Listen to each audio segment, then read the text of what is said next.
Now we wish to discuss measures of central tendency. Measures of central tendency. This is the first measure in our business statistics. Measures of central tendency is nothing but measure of central value of the given data. Central value of the given data.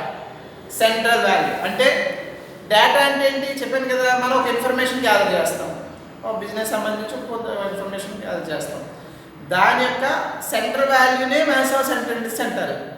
Central value లేకపోతే average value, middle value, ఏదైనా ఒకటే మధ్య విలువ లేదా సగటు విలువ, దీన్ని మనం మెజర్ ఆఫ్ సెంట్రల్ టెండెన్సీ అంటాము. తెలుగులో కేంద్ర స్థాన కొలతలు అంటారు. అంటే కేంద్ర స్థానం అంటే సెంట్రల్ వాల్యూ అని అర్థం అనమాట. Here mainly we observe three measures: mean, median, mode. Mean, median, mode.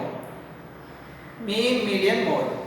So in mean we have three types of means: arithmetic mean, geometric mean, harmonic mean. First we wish to discuss arithmetic mean. Arithmetic mean is nothing but తెలుగులో సగటు అంటాము, అంక మధ్యం అని కూడా అంటాము, దాన్ని mean కూడా అంటాము. సో దీన్ని మనకు తెలుసు, ఒక డేటాను కనుక మనం కలెక్ట్ చేసినప్పుడు డేటా కలెక్ట్ చేసిన తర్వాత ఈ ప్రజెంటేషన్ చేసే విధానంలో దాన్ని బట్టి మనకి three types of datas observe చేస్తాం మనం. ఏంటంటే ఒకటి ఇండివిజువల్ డేటా. ఇండివిజువల్ డేటా అంటే ఏంటి, ఒక 10 స్టూడెంట్స్ యొక్క 10 ఎంప్లాయీస్ యొక్క శాలరీస్ ఉన్నాయనుకోండి.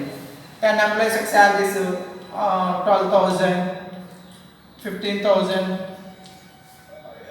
18,000, ఇలాగా ఒక 10 ఎంప్లాయీస్ యొక్క శాలరీస్ నోట్ చేసామనుకోండి, అది అలాగే ఉంచామనుకోండి, దాన్ని ఇండివిజువల్ డేటా అంటారు అన్నమాట.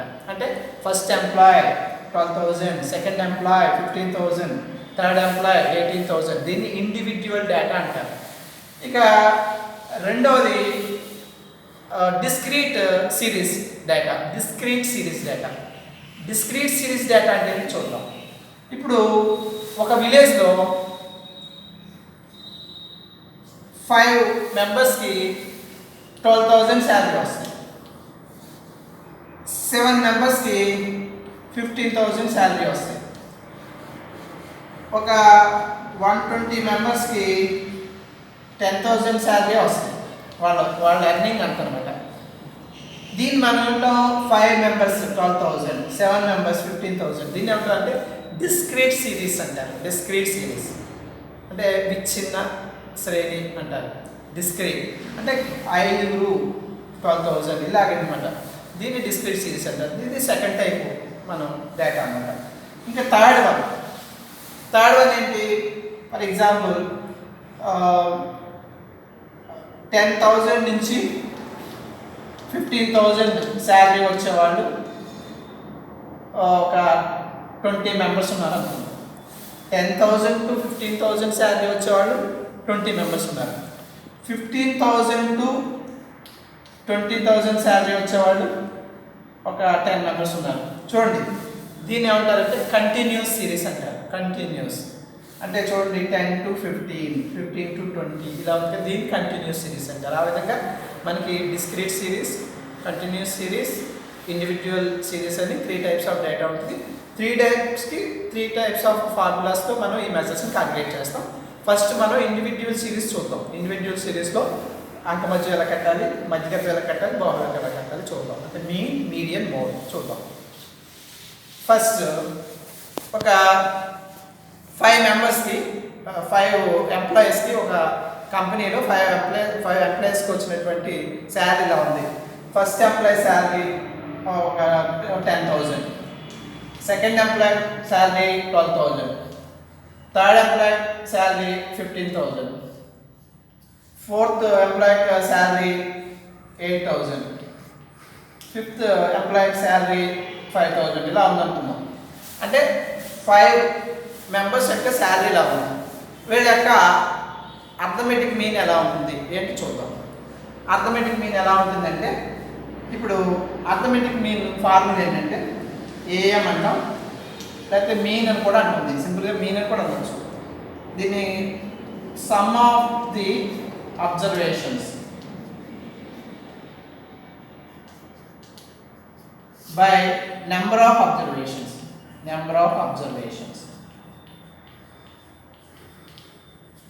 అంటే తెలుగు ఏమంటామంటే వీటన్నిటి మొత్తం రాసుల మొత్తము బై రాసుల సంఖ్య అంట. వీటన్నిటి మొత్తము బై అవి ఎన్ని ఉన్నాయి అని అనమాట. అంటే వీటన్నిటి మొత్తం అంటే ఏంటి? 10,000 plus 12,000 plus 15,000 plus 8,000 plus 5,000 by 1 2 3 4 5 by 5 వీటన్నిటికి by 5 is equal to total చేద్దాం. 10,000 ప్లస్ అంటే టోటల్ ఏమని 10,000 12,000 22,000 27 37,000 37 45 45 50 అంటే మొత్తం 50,000 టోటల్ 50,000 బై 5. చూడండి డివైడ్ చేయాలి. మనం క్యాలిక్యులేట్ యూజ్ చేయొచ్చు. 5 దీంట్లో 1 టైం, 5 దీంట్లో 1 టైం. ఈ 4 జీరోస్ పెట్టేసుకోండి. Take 4 zeros. అంటే ఆ 5 ఎంప్లాయీస్కి యావరేజ్ శాలరీ ఎంత అంటే 10,000. అంటే ఎక్కువ వచ్చేవాళ్ళు ఉన్నారు, తక్కువ వచ్చేవాళ్ళు ఉన్నారు. కానీ సెంట్రల్ వాల్యూ వాళ్ళందరికీ యావరేజ్గా సగటు జీతం ఎంత అంటే కనుక 10,000. ఇదేంటంటే ఇండివిజువల్ సిరీస్ అంటారు అనమాట. ఈ ఇండివిజువల్ సిరీస్లో సగటు ఇలా క్యాలిక్యులేట్ చేస్తాం. మరి దీన్నే మరి మీడియన్ ఎలా క్యాలిక్యులేట్ చేస్తాం చూద్దాం. ఇదే దీనికి మీడియన్ అంటే 10,000 12,000 15,000 8,000 5,000. దీనికి మనం మీడియన్ ఎలా క్యాలిక్యులేట్ చేస్తాం చూద్దాం. మీడియన్ అంటే కూడా మిడిల్ వాల్యూ అర్థం. మీడియన్ అంటే మిడిల్ వాల్యూ, మధ్య విలువ. మన మధ్యగతం అంటే మధ్య విలువ, మధ్యగతం అంటే మధ్య విలువ. ఇప్పుడు దీన్ని ఏం చేయాలి? మనం మీడియన్ క్యాలిక్యులేట్ చేయడానికి ముందు వీటిని ఒక ఆర్డర్లో పెట్టాలన్నమాట. దాన్ని అసెండింగ్ ఆర్డర్ అంటారు. అసెండింగ్ ఆర్డర్లో పెట్టాలి. అంటే చిన్న నెంబర్ నుండి పెద్ద నెంబర్కి. ఫస్ట్ 5,000 నోట్ చేయండి, తర్వాత 8,000 నోట్ చేయండి, తర్వాత 10,000 నోట్ చేయండి, తర్వాత 12,000 నోట్ చేయండి, తర్వాత 15,000 నోట్ చేయండి. అంటే ఆర్డర్ అనమాట. అన్నిటికంటే చిన్న వాల్యూ ఏంటి 5,000, తర్వాత ఏంటి 8,000, తర్వాత ఏంటి 10,000, తర్వాత ఏంటి 12,000, తర్వాత ఏంటి 50. ఇప్పుడు ఇలా ఉన్నాయి కదా. దీంట్లో మిడిల్ వాల్యూ ఏంటి? ముందు 2 నెంబర్స్, లాస్ట్లో 2 నెంబర్స్, మధ్యలో ఉన్నటువంటిది ఏంటి 10,000. అంటే చూసారా మనకి మిడిల్ వాల్యూ లేకపోతే మధ్యగతం లేకపోతే మీడియన్ కూడా మీడియన్ ఈజ్ ఈక్వల్ టు 10,000. అంతే, చాలా సింపుల్ అనమాట. 10,000. దీన్ని ఇలాగే క్యాలిక్యులేట్ చేయక్కర్లేదు. మనం మొత్తం నెంబర్స్ 1 2 3 4 5 ఉన్నాయి కదా. 5 దీన్ని ఏమంటారంటే ఆడ్ నెంబర్ అంటారు. 5 7 9 11 వీటిని ఆడ్ నెంబర్స్ అంటారు. 2 4 6 8 వీటిని ఈవెన్ నెంబర్స్ అంటారు. మన నెంబర్ ఆఫ్ అబ్జర్వేషన్స్ కనుక ఆడ్ అయితే కనుక మనం ఏం చేయాలంటే ఇక్కడ ఎన్ని నెంబర్స్ ఉన్నాయి? 5 నెంబర్స్ ఉన్నాయి. దాన్ని స్మాల్ n అనుకోండి. ఇప్పుడు median is equal to n+1/2 term అన్నమాట. అలా కూడా చేయొచ్చు. అంటే 5+1/2. 5+1 అంటే 6. 6/2 అంటే 6ని 2తో డివైడ్ చేస్తే 3. థర్డ్ టర్మ్ అంటే 1 2 3 సరిపోయింది. So third term is 10,000. ఈ విధంగా కూడా మనం మీడియన్ని క్యాలిక్యులేట్ చేయొచ్చు. This is median. మరి నెక్స్ట్ వన్ మోడ్ చూద్దాం. మోడ్ మీకు సింపుల్గా చెప్తాను.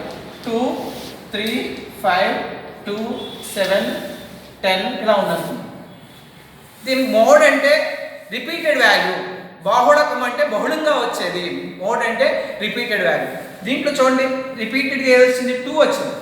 So mode is 2. చాలా సింపుల్. Mode is 2. అలా కాకుండా అసలు రిపీట్ అవ్వలేదు అనుకోండి, దాని మోడ్ ఆ యొక్క డేటాకి మోడ్ లేదనమాట. సో 2 అనేది రిపీట్ అయింది. ఇంకోటి చూద్దాం. 5 7 5 2 5 7 7 10 ఉందనుకోండి. 10 ఉందనుకోండి. ఇక్కడ చూడండి 5 5 5 3 టైమ్స్ రిపీట్ అయింది. 7 7 7 3 టైమ్స్ రిపీట్ అయింది. దీని మోడ్ ఏంటంటే 2 మోడ్స్ అనమాట. Mode is equal to 5 and 7. ఇక్కడ 5 అనేది 3 టైమ్స్ రిపీట్ అయింది, 7 అనేది 3 టైమ్స్ రిపీట్ అయింది. అంటే ఒక డేటాకి ఒకటి కంటే ఎక్కువ మోడ్స్ ఉండొచ్చు. 5 3 టైమ్స్ రిపీట్ అయింది, 7 3 టైమ్స్ రిపీట్ అయింది. కాబట్టి ఈ యొక్క డేటాకి ఏంటంటే మోడ్ ఏంటంటే 5 and 7. సో ఇక్కడ 2 అనేది ఒకటే రిపీట్ అయింది కాబట్టి దీనికి మోడ్ ఏంటంటే 2. మోడ్ అంటే బాహుళకం అంటే బహుళంగా వచ్చేది, రిపీటెడ్ వాల్యూ. మీడియన్ అంటే మిడిల్ వాల్యూ, మధ్య విలువ. మరి సగటు అంటే యావరేజ్, అర్థమెటిక్ మీన్ అంటే యావరేజ్. యావరేజ్ కట్టాలంటే ఏం చేయాలి? అన్నీ యాడ్ చేసి బై ఎన్ని నెంబర్స్ దాంతో డివైడ్ చేయాలి. ఈ విధంగా ఇండివిజువల్ సిరీస్కి మీడియన్ మోడ్ ఈ విధంగా క్యాలిక్యులేట్ చేస్తాం. సార్ సింపుల్, ఇది ఎంతలో ఉంది మనకి. ఓకే.